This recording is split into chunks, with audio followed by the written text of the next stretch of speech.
নমস্কার বন্ধুরা, রাখি ক্রাফট অ্যান্ড ব্লগ চ্যানেলে তোমাদের অনেক স্বাগত জানাই। আজকে নতুন একটা আইডিয়া নিয়ে চলে এসেছি বন্ধুরা। দেখো, সবার ঘরেই এরকম পুরনো জামা কাপড় জমে যায়, তো সেইগুলো দিয়ে কী করা যায় সবার একটা চিন্তা থাকে, কি করব, এগুলো ফেলে দেবো বা অন্য রাফ ইউজে লাগিয়ে দেবো। তো আমি ভাবলাম তো আজকে এগুলো না ফেলে একটা সুন্দর একটা জিনিস তৈরি করব। তো সঙ্গে থাকো বন্ধুরা, দেখতে থাকো। আজকের আইডিয়াটা তোমাদের অবশ্যই ভালো লাগবে।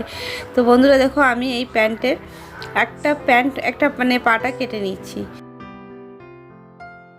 এগুলো রেখে দিয়েছি, অন্য কাজে লাগাবো। তো আজকে এটা দিয়ে আরও আমার কাছে অনেকগুলো টুকরো টুকরো কাপড় জমে আছে, সেগুলো নিয়ে আজকে সুন্দর একটা জিনিস তৈরি করছি। তো বন্ধুরা সঙ্গে থাকো আর ভিডিওটা দেখতে থাকো, আশা করছি ভালো লাগবে। প্রথম থেকে শেষ পর্যন্ত দেখো। আর যারা আমার এই চ্যানেলে নতুন আছো তো অবশ্যই সাবস্ক্রাইব করে বন্ধু হয়ে পাশে থেকো, আর যারা ভিডিওটা দেখছো অবশ্যই লাইক দিয়ে দিও। তো বন্ধুরা দেখো, এটা আমি একটা সমান করে কেটে নিয়েছি, একটা আন্দাজ করে কেটে নিয়েছি। তোমরা কিন্তু মাপে কেটে নিতে পারো, কোনো অসুবিধা নেই। আমি একটা আন্দাজ করে কেটে নিচ্ছি। তো বন্ধুরা, আমরা এরকম কাপড় জামা কিন্তু ফেলে দিই, তো এইভাবে না ফেলে ছোটো মোটো কাজে যদি ইউজ করা যায় তো জিনিসটা দেখতেও সুন্দর লাগবে, আর যে একটা ভালো জিনিসও তৈরি করতে পারবো আমরা। তো দেখো, এখানে আমি এটা কেটে নিলাম, কেটে এটাকে একটু সোজা করে নিচ্ছি। তো তোমরাও এইভাবে ঘরে পরে থাকা জামা কাপড় দিয়ে কিন্তু সুন্দর সুন্দর জিনিস কিন্তু তৈরি করতে পারো। তো বন্ধুরা দেখো, এখানে আমি এটা কেটে নিয়েছি। তারপরে এই যে এই প্লাজোটা আমি কালকে একটা কিছু বানিয়েছিলাম, তো কিছু অংশটা এখানে বেঁচে গেছিলো, সেটাও আজকে এটাতে কাজে লাগিয়ে দেবো। তো যেগুলো টুকরো টাকরিগুলো পড়ে আছে কাপড়, সেগুলো দিয়ে আজকে সুন্দর একটা জিনিস তৈরি করব। তো এখানে কেটে এগুলোকে সাইজ মতন করে নিচ্ছি। তো এইগুলো না ফেলে আমরা এভাবে কিন্তু কাজে লাগিয়ে নিতে পারি। তো বন্ধুরা, আজকে আমি একটা হাতেই সেলাই দেখাবো। আজকে হাতে এই এত সুন্দর জিনিস কিভাবে তৈরি করলাম সেটা আজকে তোমাদের সাথে শেয়ার করছি। তো দেখতে থাকো, আশা করছি ভালো লাগবে। এইখান থেকে কেটে নিলাম একটা সমান করে। তো প্রথমে আমি একটা মাপে মাপে এমনি কেটে নিচ্ছি, তারপরে পরে একবারে সেলাই করার পরে একবার মেপে কেটে নেব।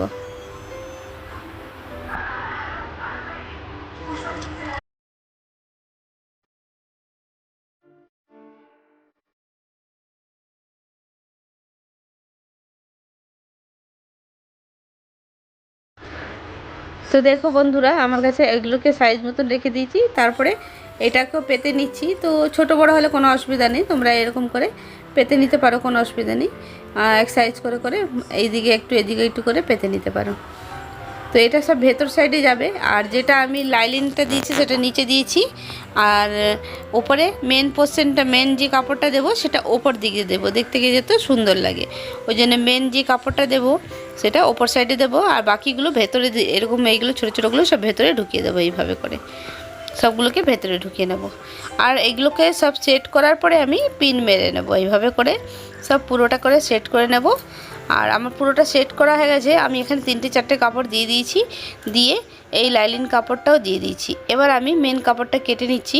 তো আমি মেন কাপড়টা ওপরে দেবো যেহেতু, তো আমি এখানে একটা ডিজাইনের কাপড় কেটে নিচ্ছি। আর এই কাপড়টা আমি কিভাবে ওপরে দেবো তোমরা দেখতে থাকো।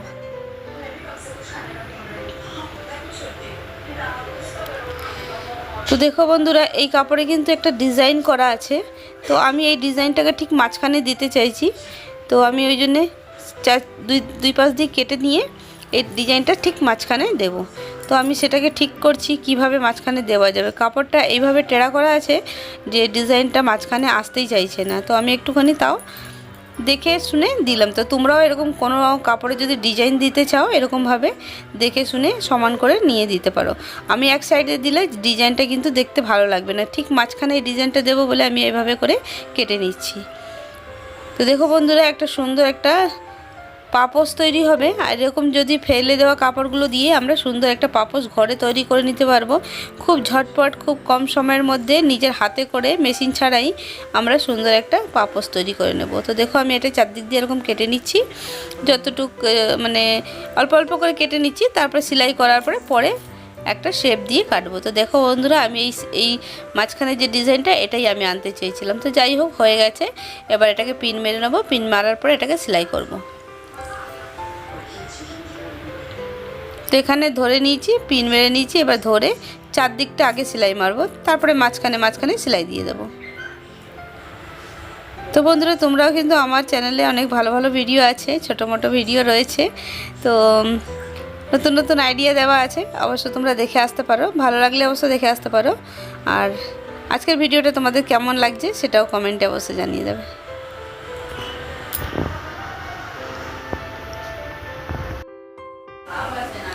তো দেখো বন্ধুরা, আমি এবার দু সাইড দিয়ে চারদিক দিয়েই মারবো, দু সাইডে মারা হয়ে গেছে, এবার এই সাইড মারবো।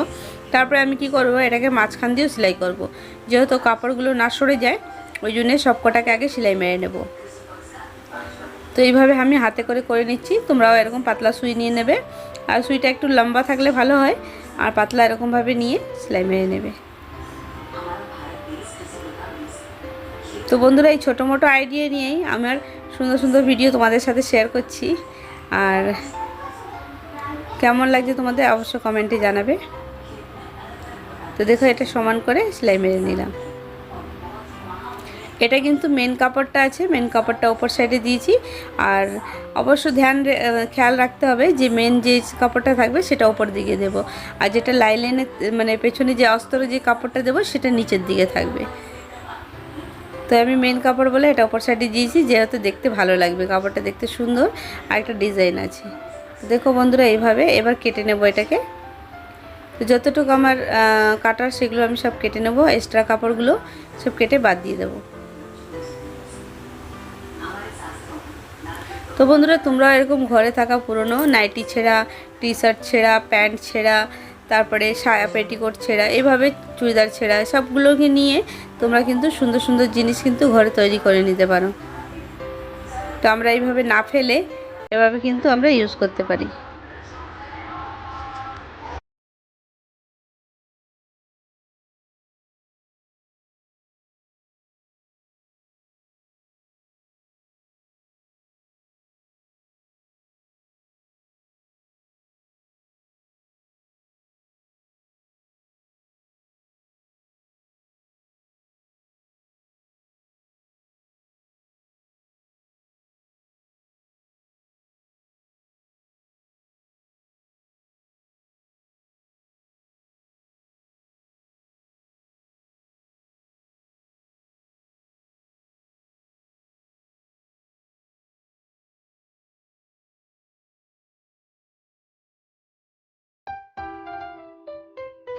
তো দেখো বন্ধুরা, আমার পুরো সেলাই হয়ে গেছে, আর এবার আমি সমান করে আরেকবার দেখে নেব, এক্সট্রা কাপড়গুলো আবার কেটে নেব।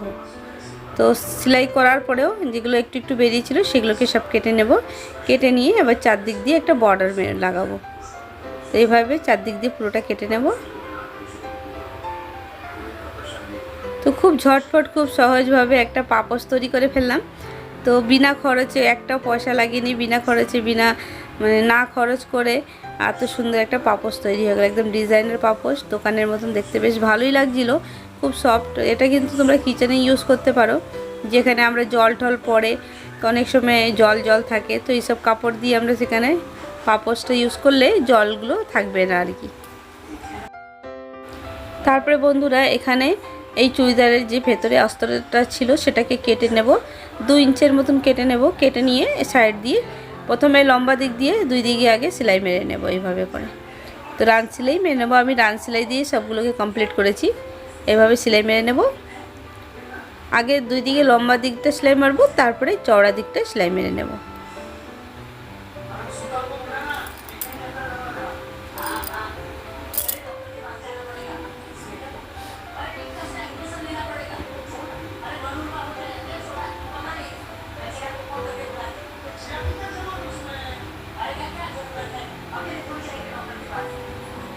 তো আগে পেছন সাইডটা সেলাই মারবো, তারপরে উল্টে সোজা দিকটা আমাদের যতটুকু পাইপিং দরকার ততটুকু আমরা মেরে নেব, সোজা দিকটা ফোল্ড করে মেরে নেব এইভাবে করে।